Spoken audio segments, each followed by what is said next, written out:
দৌলদিয়ার ওই বাসডুবির ঘটনার মধ্যে একটা বাচ্চা দেখছেন আপনারা, মা মা মা বলে চিল্লায় আর বলতে লাগলো, মা তুমি আমার এতিম করে কোথায় গিয়েছো? ও মা তুমি আর তোমাকে নি আমি তো ঢাকায় রওনা হয়েছি। যখন বাসটা নদীর মধ্যে পড়ে গেল, ওই জায়গার মধ্যে মা একটাবারও নিজের জীবনের কথা মা চিন্তা করলো না। মা ওই রেলিংয়ের ভিতর দিয়ে নিজের সন্তানটাকে মা বের করে দিল। মায়ের মনের মধ্যে চিন্তা, আমার পোলাটা একটু বাইচা যাক, আমার পোলাটা সাঁতার যেহেতু কাটতে পারে, ও সাঁতার কেটে একটু পারে যেতে পারবে, সবাই তারে দৌড়াদৌড়ি করে উপরে উঠাবে। মার মনের মধ্যে চিন্তা নিয়ে রেলিং দিয়ে নিজের সন্তানটাকে বের করে দিল। মায়ের কোনো খবর নাই। যখন সন্তানটা আইল, সন্তানটা চোখের পানি ফালায় ফালায় কান্না করে আর সবাই রে বলে, সাংবাদিক ভাইয়েরা একটু বাসের দিকে দেখো না, আমার মায়ের একটু উদ্ধার করা যায় কিনা, কারণ আমি মায়ের সারা জমিনের মধ্যে কেমনে থাকবো। আমি মায়ের সঙ্গে রওনা হলাম, ঢাকায় যাব, কিন্তু যাওয়ার পথে আমি তো বেঁচে গেলাম, আমার মা তো বেঁচে নাই, আমার মা তো জমিন থেকে বিদায় নিয়ে মনে হয় চলেই গেল। এই দৌলদিয়ার ঘটনা তোমার আমারে স্মরণ করে দেয় মরণ। তোমার আমার কি পরিমাণে কাছে আমার আল্লাহ অসহায় বানাইতে দেরি করে না। হঠাৎ করে আমি দুনিয়াছি, আবার তো আমি চাইলেই হঠাৎ করে আমার আল্লাহ চাইলেই আমি গরিব হয়ে যাব। এই জন্য এই চিন্তা নিয়ে তাকাব্বুরি করা যাবে না, বাহাদুরিও করা যাবে না, কারণ মরণ চিরন্তন সত্য ব্যাপার। তবে কোন জায়গায় হব আমি আপনি জানি না, যেহেতু জানি না তাহলে আমার আপনার দ্বারা জীবনে কোনোদিন তাকাব্বুরি আর অহংকারী মানায় না। দেখেন রবের কি খেলা। ভিতরের সামনের 2 সিটে উনি আর ওনার ছেলে বসছে, আর পেছনে ওনার মেয়ে আর ওয়াইফ বসছে। তো ছেলেও নেমে গেছে, তারপরে উনিও নেমে গেছে, এমনকি তার স্ত্রীকে পর্যন্ত নামাইতে পারছে। খালি ওই বাসের মধ্যে ছিল তার কন্যাটা, বয়স মাত্র 13। কিন্তু আরো অবাক হবেন, তার সিনার মধ্যে ছিল 18 পারা কোরআন।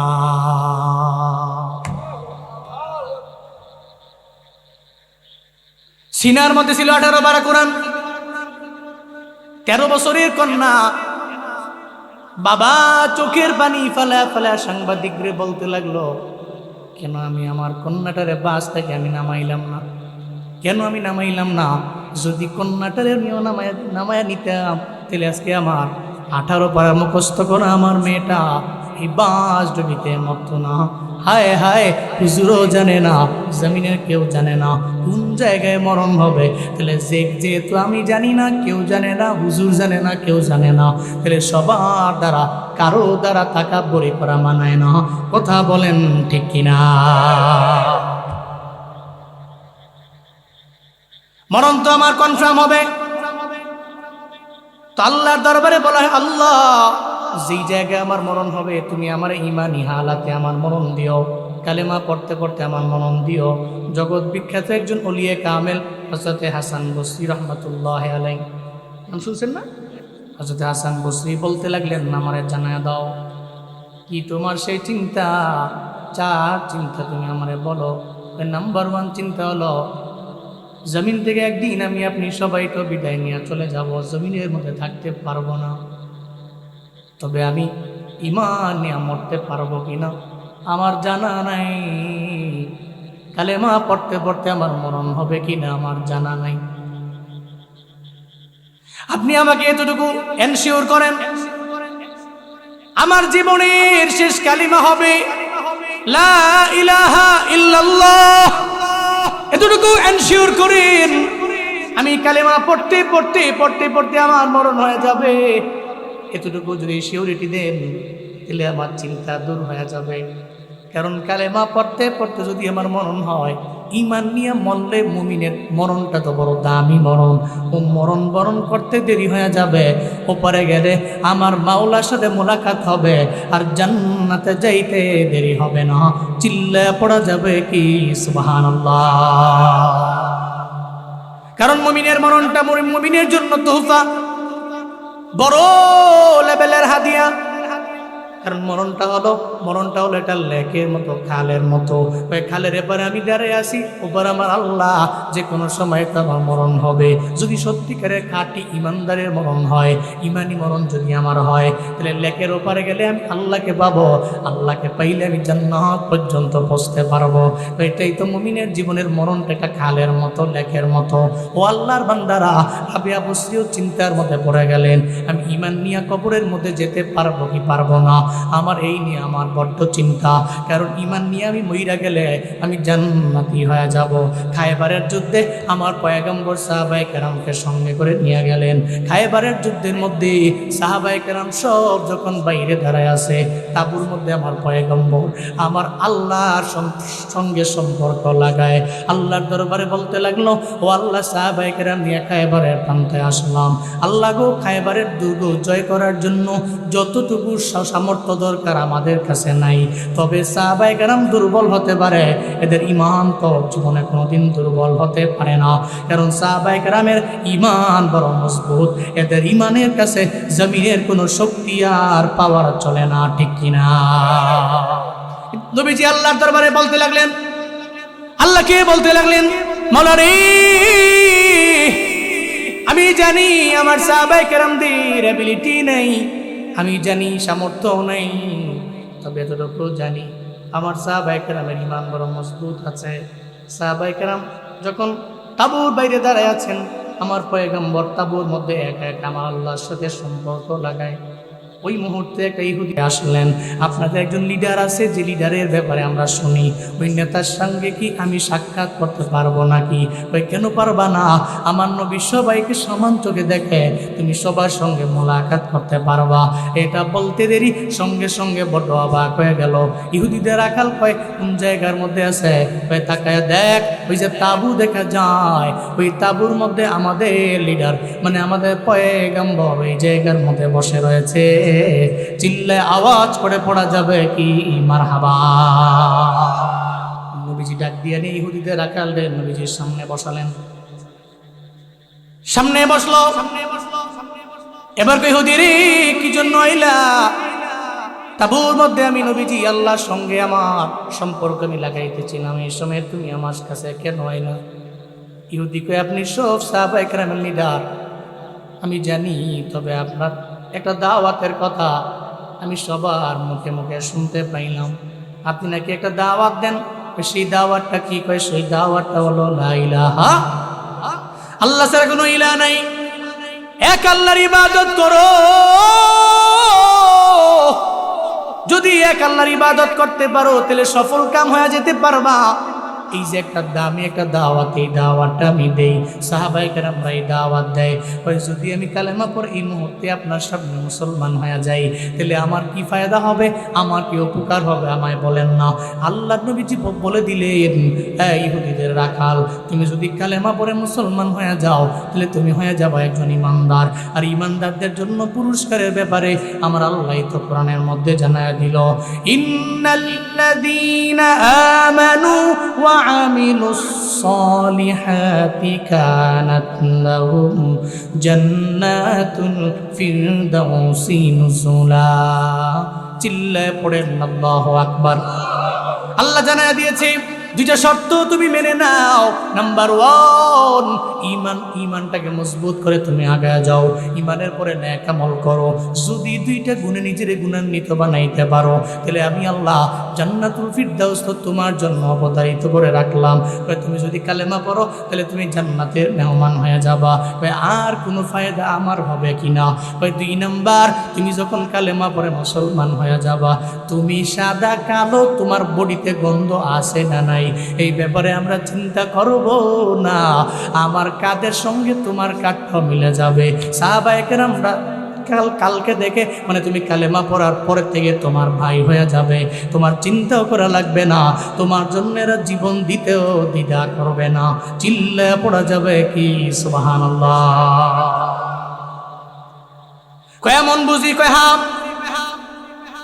তাহলে এই ধর্ম তো সত্য ধর্ম, এত দামি ধর্ম, তাহলে আমি কেন অন্য ধর্ম আছি?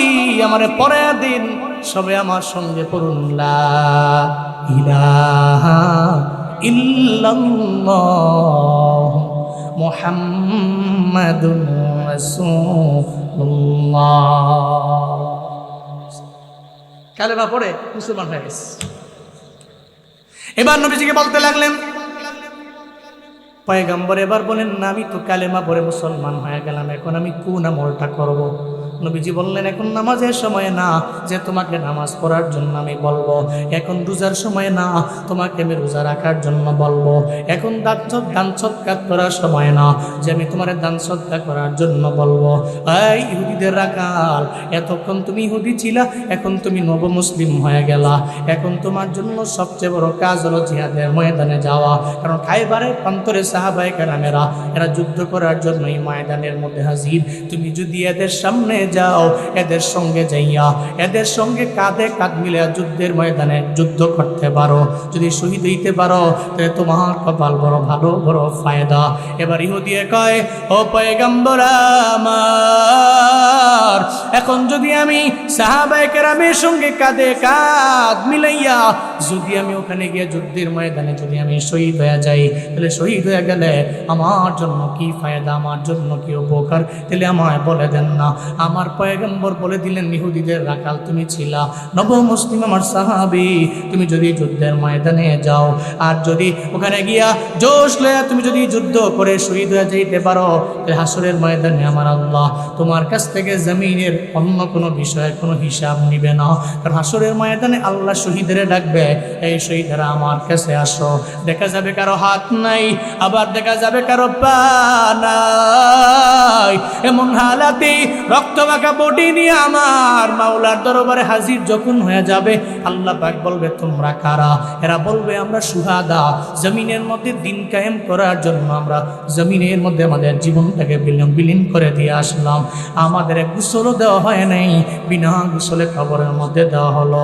আল্লাহ সেদিন বলবে, ও শুহাদা, জান্নাতের দরওয়াজা খোলা আছে, জান্নাতের 8টা দরওয়াজা ওপেন আছে, মিজানের দাঁড়িপাল্লায় তোমাদের কোনো হিসাব নিব না। জান্নাতের যেই দরওয়াজা দিয়ে মন চায় হিসাব সারাম জান্নাতের মধ্যে ঢুকো। আল্লাহ পাক বলতে দেরি সঙ্গে সঙ্গে তুমি এদের সঙ্গে শামিল হবা, তুমিও কোনো হিসাব দেওয়া লাগবে না, সঙ্গে সঙ্গে তুমি জান্নাতের মেহমান হয়ে যাবা। এটা নাম্বার 1 তোমার জন্য প্রতিদান। আর কোনো প্রতিদান আসেনি? আরও প্রতিদান আছে। যদি তুমি শহীদ হয়ে যাইতে পারো, কবরের মধ্যে গেলে আমার আল্লাহ জান্নাতি রিজিক তোমারে খাওয়াবে। চিল্লা পড়া যাবে কি সুবহানাল্লাহ। বাল হুম ইউরযাকুন, এরা তো ওখানে জীবিত, আল্লাহর পক্ষ থেকে এরা রিজিক প্রাপ্ত। সুবহানাল্লাহ। কয় তোমার এই ফায়দাগুলো হবে। ইহুদিদের রাখাল তো মুসলিম হয়ে এখন তো চিন্তা করতেছে, তাহলে আমি যুদ্ধের ময়দানে যাব, জোশলে যুদ্ধ করবো, তো শহীদ হয়ে যাব, আর শহীদ হয়ে গেলে বেলা হিসাব আমি রবের জান্নাতে চলে যাব। নবীজিকে বললেন, আমাকে পারমিশন দিন, আমি মুহূর্তে যাইবার চাই। না দাঁড়াও, কাজ আছে। কি কাজ আছে? তুমি এখানে আসার সময় তোমার সঙ্গে ম্যাশ ছিল, বকরি ছিল, এগুলা কার? তোমার? না, আমি তো এগুলো রাখি, আমি রাখাল। এদের মালিককে? এর মালিক হচ্ছে ইহুদি। মনে রেখো, এটা বান্দার হক। এটা কি? এটা কি? বান্দার হক। এটা মারাত্মক আগুন। কারণ আমি একবেলা নামাজ পড়ি নাই, রোজা রাখি নাই, নেক আমল করলাম না, রবের আইন কানুন মানলাম না, এটা হাক্কুল্লাহ। আল্লাহ চাইলে জীবনে কোনোদিন তাওবার মাধ্যমে আমাকে মাফ করতে পারে কি পারে না? আল্লাহ চাইলে মাফ করতে পারে। ফায়াগফিরু লিমান ইয়াশাউ ওয়া ইউআযযিবু মান ইয়াশাউ ওয়াল্লাহু আলা কুল্লি শাইইন কাদির। চিল্লা পড়েন আল্লাহু আকবার। আল্লাহ পাক জানিয়ে দিয়েছেন সূরাতুল বাকারার 284 নম্বর আয়াত, আল্লাহ পাক বলছেন, আল্লাহ যারে চান তারে তো মাফ করে দিতে পারেন, আবার আমার আল্লাহ যারে চান তারে আযাবে গ্রেফতার করতে পারেন। আল্লাহ চাইলে অনেক বড় গুনাহগারকে আমার আল্লাহ মাফ করতে পারে, আবার অনেক বড় নেক আমল করনেওয়ালা আল্লাহ যদি না চায় জীবনে কোনোদিন ও জান্নাতে যেতেও পারবে আল্লাহ তাকে মাফও করবে না, কারণ সুপ্রিম পাওয়ারের মালিক আমার আল্লাহ, সর্বময় ক্ষমতার মালিক হলেন আমার আল্লাহ। এবার হাক তুলিবারটা কত বড় মারাত্মক লেভেলের ব্যাপার। একটা বান্দার হক আপনি মাইরা দিলেন, হাসরের ময়দানে আমার আল্লাহ আপনার নেক আমলের বিনিময়ে আপনারা জানায়া দিল, এই কলিমুদ্দিন তুমি এখনই জান্নাতের পথে দৌড়াও, জান্নাতের পথে আগাও।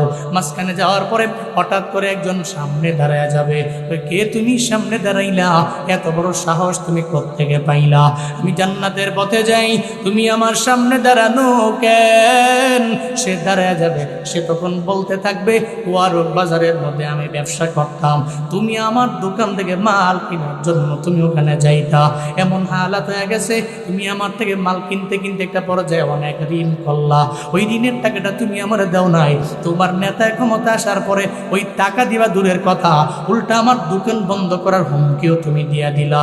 আমি জমিনে কিছু বলতে পারলাম না, কারণ আমি জমিনে ছিলাম বড় দুর্বল, জমিনে আমি তোমার কোনো প্রতিবাদ করতে পারি নাই, আমি তোমাকে কিচ্ছু বলতে পারি নাই, আমার লিডার ছিল না, আমার নেতা ছিল না, আমি কোনো নেতার গোলামি করি নাই, আমি আল্লাহরে জানাই দিছি মাওলা রে আমি তো গরিব বড় অসহায়, আমি চাইলেও তো তাকে যে আমি বারবার বলতে পারবো না, কারণ তার লিডার আছে, তার নেতা আছে, সে তো নেতার পেছনে পেছনে ঘুরে, এই জন্য আমি কিছু বললে সে আমাকে মারার জন্য আসবে, আমার ব্যবসার দোকানটা পর্যন্ত বন্ধ করার জন্য পায়তারা করবে, এই চিন্তা নিয়ে বলি নাই, আল্লাহর দরবারে জানিয়ে দিছি আমার মাওলা হাসরের ময়দানে এই টাকায় যাতে করে আমি জান্নাত পর্যন্ত যেতে পারি, তখন বলবে এই তুমি আমারে আমার জমিনের 5,000 10,000 20,000 টাকা তুমি আমারে দাও, এরপরে জান্নাতে যাও। হাসরের ময়দানে অত তখন টাকাও খুঁজে পাবে না, ওখানে রিয়ালের খেলা চলে না, ওখানে ডলারের খেলা চলে না, ওখানে রুপির খেলা চলে না, ওখানে রিঙ্গিতের খেলা চলে না, জমিনের কোনো অ্যামাউন্টের খেলা তো হাসরের ময়দানে চলবে না। কি চলে? ওখানে চলে নেকের খেলা। এবার বলবে আমার টাকা লাগবে না, তুমি দিলে দাও, আমারে নেক দিয়া দাও, আমি নেক নিয়া জান্নাতে যাইবার চাই।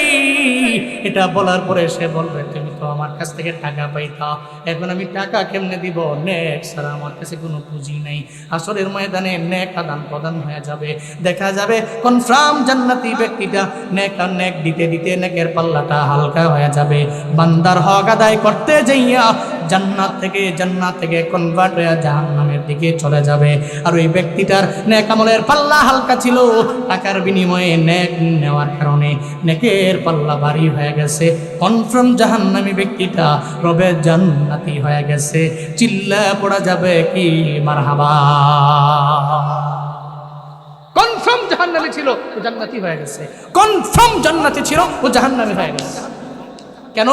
বান্দা হক, এটা মারাত্মক। এই জন্য খুব কেয়ারফুলি লেনদেন মুআমালা খুব সেফ। আপনি ওয়াদা করেছেন, একজনের কাছে গেছেন, ভাই আমি বিপদে পড়েছি, আমাকে ধার দেন 5,000 টাকা, আল্লাহ যদি হায়াতে বাঁচায় আগামী মাসের বেতন পেলে অথবা এক জায়গা থেকে টাকা আসবে, আমার ছেলে বিদেশ থেকে টাকা পাঠাবে, আসলেই আমি তোমাকে অমুক তারিখে দিয়ে দিব। খোদার কসম, আপনি যদি মুসলিমে কামেল হন, ওই দিনের 1 সেকেন্ড 1 মিনিট দেরি হলে আপনি পাগলের মতো হয়ে যাবেন। কেন? আমি আমার ওয়াদাকে ভঙ্গ করব, এটা তার হক, যতক্ষণ আমার কাছে থাকবে ততক্ষণ এটা আগুন। এটা মুসলিমে কামেলের চিন্তা। আমার আব্বা মারাত্মক লেভেলের ওয়াদা পূর্ণ করে। মাঝে মাঝে আমরা নিজেরই অবাক হয়ে যাই, বলি যে ওনাকে তো 1-2 দিন পরে দিলেও হয়, যেহেতু উনিও বলে নাই, অসুবিধা নাই তো, আমাদের কাছের মানুষও, কোনো টেনশন নাই, দিয়েন, অথবা আমরা আছি তো। উনি বলেছেন না, আমি ওনার কাছে ওয়াদা করছি, ওয়াদাই। ওনার 3 ভাইয়ের বাড়িতে উনি ঈদের পরে দাওয়াত নেয়, ঈদুল ফিতরের পরে, ঈদুল আজহার পরে ভাগ করে নেয়। হয়তো দুই ভাইয়ের বাড়ি ঈদুল ফিতরের পরে যায়, আর আরেক ভাইয়ের বাড়ি ঈদুল আজহার পরে যায়। তা আবার ঈদুল ফিতরের পরে সমস্ত ভাইদেরকে দাওয়াত দিয়ে উনি ওনার বাড়িতে নিয়ে আসে। এটা ওনারা হচ্ছে এভাবে উনি খুব স্বাচ্ছন্দ্য বোধ করেন, সমস্ত আত্মীয় স্বজনরা একসাথে হন। তো উনি যখন দাওয়াত নেয়, ঠিক আছে আমি দাওয়াত নিয়েছি, কি শর্ত কি? কয় টাইমিং সবসময় বলে আমাদেরকে টাইমিং। আমি বলছি যে 12টা গিয়ে থাকবো, আমি বলছি এটা 12টায় গিয়ে এদের বাড়িতে আমি থাকবো, 12টার 1 মিনিট দেরি হতে পারবে না। যদি 12টার 1 মিনিট দেরি হয় তাহলে আমি একা যাবো, তোমরা সবাই পরে আইবা, লাস্টে আইবা, তবে একদিন কথা বলবো না। ওয়াদা, এটা মুমিনের ওয়াদা, আমানত, এটা মুমিনের আমানত, এটা মারাত্মক। তো আপনার জবানের দাম আছে, মনে রাখবেন। আপনি কিছু কথা বলছেন, এটার দাম আছে, আপনার আমানতের এটার দাম আছে। আপনার ব্যাকগ্রাউন্ডে যে নবীজি সাল্লাল্লাহু আলাইহি ওয়াসাল্লাম, আপনার নবীজি যে লিডার আপনার, যে নেতা আপনার, যে সাইয়্যিদ আপনার, ওনার পুরা জিন্দেগিতে কোনো খেয়ানত নেই, ওনার পুরা জিন্দেগিতে ওয়াদা করে ওয়াদার খিলাফ নাই, আপনি কেন করবেন? আল্লাহ আমাদের সব ভাইকে বান্দার হকের ব্যাপারে, ওয়াদার ব্যাপারে, আমানতের ব্যাপারে সুচ্চার হওয়ার তৌফিক দান করেন। সকলে পড়েন আমিন। ইটস সেনসিটিভ, এই জন্য বললাম। তো নবীজি বললেন, তুমি যাও, তুমি গিয়ে এগুলা দিয়ে আসো। সমস্ত ম্যাচ বকরিগুলা নিয়ে দিয়া হ্যান্ডওভার করে চলে আসছে। বলতে, নবীজি এখন তো যেতে পারি? হ্যাঁ, এখন যেতে পারে। যুদ্ধের ময়দানে জোশ নিয়ে উনি রওনা হয়ে চলে গেলেন। ওখানে গিয়া যুদ্ধ করতে করতে একটা পর্যায়ে উনি জমিন থেকে বিদায় নিয়ে চলে গেলেন। যুদ্ধ শেষ হয়ে গেল। সাহাবায়ে কেরাম দেখতেছেন ইহুদিরা এই লাশ নেয় না, সাহাবায়ে কেরাম ওই লাশ কিনে না, কোনোদিন দেখে নাই। কোত্থেকে আসলো এই লোকের বডি? তো জীবনে কোনোদিন দেখলাম না, চেহারাও কোনোদিন দেখলাম না। সাহাবায়ে কেরাম দৌড়ে আমার পয়গম্বরের দরবারে গেলেন। যে কয়, পয়গম্বর, এমন একটা লোক ওই জায়গার মধ্যে শহীদ হয়ে গেল, ওনারে আমি জীবনে কোনোদিন আমরা দেখলাম না। শুধু তাই না, ওনারা যে দেখছি এমন না, জীবনে কোনোদিন দেখলাম না, আবার ইহুদিরাও নেয় না। এখন কি করতে পারি আমায় বলেন না। এটা বলার পরে সঙ্গে সঙ্গে, এটা বলার পরে সঙ্গে সঙ্গে সাহাবায়ে কেরামদের নবীজি জবাব দিয়ে দিল। নবীজি বলে দিলেন, দেখো এমন একটা লাশ এই জায়গার মধ্যে আছে, তার নামের পাশে লেগে গেছে শহীদ। তার চেহারার দিকে তাকায় দেখো না, জীবনে কোনোদিন নেক ওয়াক্ত নামাজও পড়লো না, জীবনে কোনোদিন একটা রোজাও রাখলো না, জীবনে কোনোদিন কোনো নেক আমলও করলো না, দান সদকাও করলো না, যাকাতও দিল না, কিছুই করলো না। বরং তাকায় দেখো না, এই ব্যক্তিটা কালেমা পড়ার পরে শহীদ হয়ে গেল, কালেমার সাথে এই ব্যক্তিটার মরণ হয়ে গেল। এই ব্যক্তিটা বেলা হিসাব মাওলার জান্নাতি। চিল্লায় পড়া যাবে কি আল্লাহু আকবার। কালেমা পড়ছে, যুদ্ধের ময়দানে গেছে, ওখানে গিয়ে শহীদ হয়ে গেছে, বেলা হিসাব লোকটা জান্নাতি। দেখো তোমরা অবাক না? আমরা অবাক। নামাজ পড়ে নাই, রোজা রাখে নাই, কোনো আমল করে নাই। আরে কি খুশ নসিব, কালেমা পড়লো, ঈমান আনলো, শহীদ হলো, তো বেলা হিসাব জান্নাতি হয়ে গেল। আল্লাহু আকবার। এবং খুশ নসিব কার আছে? রাবেয়া বস্তির তো এই চিন্তা, রাবেয়া বস্তির চিন্তা এটাই। এভাবে কালেমা পড়তে পড়তে ইমানের সঙ্গে আমার মরণ হবে কিনা এ ব্যাপারে বলেন না। হাসান বসরি রহমতুল্লাহ আলাইহি বলেন, নিজেরই বিল নাই, নিজেরই কি নাই, নিজেই যে কালেমা পড়তে পড়তে মুসলমান হব কিনা, মুসলমান হইয়া একেবারে মুসলিম কামেল থাকা অবস্থায় আমার মরণ হবে কিনা, এই চিন্তা নিয়ে আমি নিজেই তো বুঝতেছি না কি করব। আমি তোমার ব্যাপারে কি গ্যারান্টি দিব? আমার দেশে এমন কিছু পীর আছে, নিজেকে পীর দাবি করে, মূলত সে মানুষকে জান্নাতের পথে নেয় না, জাহান্নামের পথে পথ প্রদর্শন করে, আবার বলে দেয়। এমন কথা বলে, চিন্তা করো কেন? তুমি এমন এক বাবার মুরিদ হয়েছ, এমন এক পীরের মুরিদ হয়েছ, নামাজ লাগবে না, কিছুই লাগবে না, খালি মুরিদ হও, দেখবা সে তোমাকে হাসরের ময়দানে সুপারিশ কইরা জান্নাত পর্যন্ত নিয়ে যাবে। নাউজুবিল্লাহ, জোরে পড়বেন না।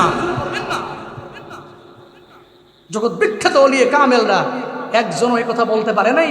তোমার মতো ভণ্ড পীর, নিজেরই নামাজের খবর নাই, নিজেরই আমলের খবর নাই, তুমি নিজে জান্নাতি হতে পারবা কিনা এ ব্যাপারে গ্যারান্টি নাই, আর 10 জন মিলে জান্নাতে যাবে, বলে কি? নাউজুবিল্লাহ। হাসান বসরি রহমতুল্লাহ আলাইহি নাম্বার 1 প্রশ্নের জবাব দিতে পারলেন না, টেনশন দূর হইল না। নাম্বার 1, 4টা প্রশ্ন, 4টা সওয়াল, মনে আছে তো? 4টা টেনশন ব্রেনের মধ্যে আছে। নাম্বার 1 গেল। নাম্বার 2 নম্বরে বলতে লাগলেন, উস্তাদ হাসান বসরি, আপনি আমাকে বিবাহ বন্ধনে আবদ্ধ করার জন্য অফার করলেন। জমিনের মধ্যে আমার চিন্তা হইল 4টা। 1 নম্বর চিন্তা, ইমানি মরণ হবে কিনা। 2 নম্বর, জমিনের মধ্যে আমার সবচেয়ে বড় চিন্তা হইল, জমিনের মধ্যে আমার সবচেয়ে বড় চিন্তা হইল এই জমিনে আমরা কেউ থাকতে পারবো না। যেদিন জমিন থেকে বিদায় নিয়ে চলে যাব, কবরের মধ্যে যাওয়ার পরে মুনকার নাকির আমাদের কবরের ভিতরে আসবে, আমাদের বসাইয়া তিনটা সওয়াল করবে। মান রাব্বুক ওয়া মা দীনুক ওয়া মান হাযার রাজুলুল্লাযী বুইসা ফীকুম। সওয়াল করবে কয়টা? মান রাব্বুকা, রবের পরিচয় দাও। ওয়া মা দীনুক, ধর্মের পরিচয় দাও। ওয়া মান হাযার রাজুলুল্লাযী বুইসা ফীকুম, আমার পয়গম্বরের পরিচয় দেওয়ার জন্য যখন তিনটা সওয়াল করবে, ওই তিনটা সওয়ালের জবাব দিতে পারবো কি পারবো না, এই ব্যাপারে আমার একটু চিন্তা মুক্ত করতে পারবেন কি না? হযরত হাসান বসরি কয়, নিজেরই খবর নাই, আমি তোমার ব্যাপারে আমি কেমনে বলবো? আমারই তো সারা জিন্দেগির মধ্যে আমার চিন্তা, কবরের মধ্যে যাওয়ার পরে এই তিনটা সওয়ালের জবাব আমি দিতে পারবো কি পারবো না, আমি বড় চিন্তায় পড়ে গেলাম।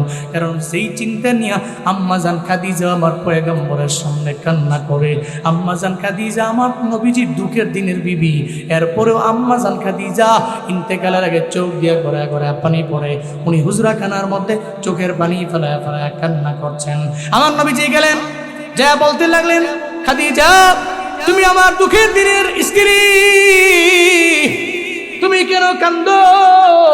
কয় জমিনে থাকতে পারবো না, আমার শরীর বলে হয়তো জমিন থেকে আমি বিদায় নিয়ে চলে যাব, তবে আমার ভয় হয় কবরের মধ্যে আমি একা একা কেমনে থাকবো, আমার ভয় হয় কবরের মধ্যে আমি একা একা কেমনে সময় কাটাবো, এই চিন্তা নিয়ে আমার ঘুম আসে না। চোখ দিয়া গড়ে গড়ে পানি পড়ে আমার মায়ার নবী বলতে লাগলেন, তুমি কি বলবা, কি বলবা তুমি আমার জানা দাও, তুমি যা বলবা আমি তাই মানার চেষ্টা করবো। এরপরও খাদিজা তোমার চোখ দিয়া গড়ে গড়ে পানি পড়বে, এটা আমি নবীজি জীবনে কোনোদিন মাইনা নিতে পারবো না। আম্মাজান খাদিজা আমার পয়গাম্বরের দরবারে আবদার জানাইল, ও পয়গাম্বর আমার, ও স্বামী আমার, যেদিন জমিন থেকে আমি বিদায় নিয়ে চলে যাব, জমিন থেকে বিদায় নিয়ে চলে যাব, আমার নাম্বার 1 শর্ত হলো ওই জমিনের সমস্ত মানুষদের বাজার থেকে কাপড় কিনা, বাজার থেকে সাদা কাপড় কিনা, কাপড়ের কাপড় পরায়। আমার এই বাজার থেকে কাপড় কিনা, ওই কাপড় দিয়ে আমার কাপড়ের কাপড় পরাইয়েন না। আমার বিদায় নেওয়ার পরে আপনার গা মোবারকের একটা জুব্বা মোবারক আপনি খুইলা দিয়েন, ওই জুব্বা মোবারক দিয়া আমার সুন্দর করে কাপড় দিয়া কাপড় পরাইয়া এরপরে কবরে নিয়েন, চিল্লা পড়া যাবে কি মারহাবা। এটা বরকতি জুব্বা, তো এই জুব্বা মোবারক দিয়ে যদি আমার কাপড়, এই কাপড় মোবারক দিয়ে যদি আমার কাফন দেন, তো এই কাফন নিয়ে আমি কবরে গেলে অন্তত পক্ষে কোনো গজবের ফেরেশতা আমার কবরে আসতে পারবে না। সুবহানাল্লাহ জোরে পড়বেন না? এটা আমার নাম্বার 1 আবদার। নবীজি আমার 2 নাম্বার আবদার হলো, আমি জমিনে থাকতে পারবো না, বিদায় নিয়ে আমি চলে যাব, কবরে চলে যাব। ওই কবরে যেদিন আমি যাব, অন্য কোনো ব্যক্তি দিয়ে আমার লাশ কবরের মধ্যে নামাবেন না। আমার কবরে গিয়ে আপনি একটু দাঁড়াবেন, আপনার দেহ মুবারকের পা মুবারক যখন আমার কবরের মধ্যে পড়বে, যেই কবরে আমার নবীজি এবং নবীজির পা মুবারক যে কবরের মধ্যে পড়লো, তাহলে ওই কবর বড় দামি হয়ে যাবে। ওই কবরের মধ্যে গজবের ফেরেশতারা গজব দেওয়ার জন্য আসতে পারবে না। আমার 2 নম্বরে আবদারটা আমার পূরণ করবেন। আমার 3 নম্বর আবদার পূরণ করবেন, যখন মানুষগুলো তাদের লাশ আত্মীয় স্বজনদের কবরের মধ্যে দাফন করে দেয়, এরা দাফন করার শেষে দোয়া দিয়া এর উপরে সবাই বাড়ির মধ্যে চলে যায়, সবাই চলে যাবে, আপনি যেতে পারেন না, আপনি যাবেনও না।